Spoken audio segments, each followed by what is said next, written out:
Donald Trump దేశ అధ్యక్షుడు అయినప్పటి నుంచి అక్రమంగా అమెరికాలోకి ప్రవేశించిన లేదా యుఎస్లో నివసిస్తున్న వలసదారులను బహిష్కరించడంపై ఆయన ప్రత్యేక దృష్టి సారించారు.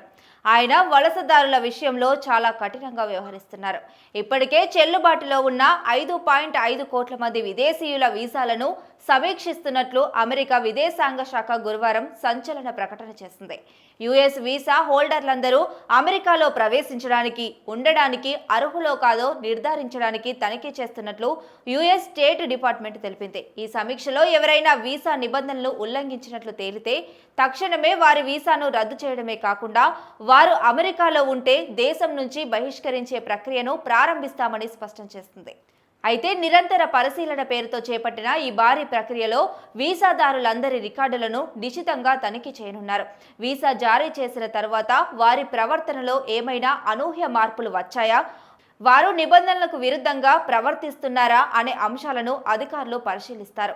ముఖ్యంగా వీసా గడువు ముగిసిన దేశంలోనే ఉండిపోవడం, నేర కార్యకలాపాలకు పాల్పడడం, ప్రజా భద్రతను ముప్పు కలిగించడం, ఉగ్రవాద కార్యకలాపాల్లో పాల్గొనడం లేదా ఉగ్రవాద సంస్థలకు మద్దతు ఇవ్వడం వంటి అంశాలపై ప్రత్యేక దృష్టి సారిస్తున్నట్లు విదేశాంగ శాఖ అధికారులు తెలిపారు.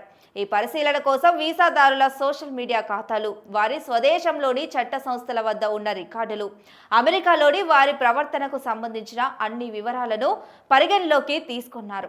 ఇది కేవలం కొత్తగా వీసా కోసం దరఖాస్తు చేసుకునే వారికి మాత్రమే కాకుండా ఇప్పటికే వీసా కలిగి ఉన్న వారందరికీ వర్తిస్తుందని స్పష్టం చేసింది. ట్రంప్ పరిపాలన అధికారంలోకి వచ్చినప్పటి నుంచి అమెరికా జాతీయ భద్రత, ప్రజా భద్రత పరిరక్షణకు కట్టుబడి ఉన్నామని విదేశాంగ శాఖ తెలిపింది.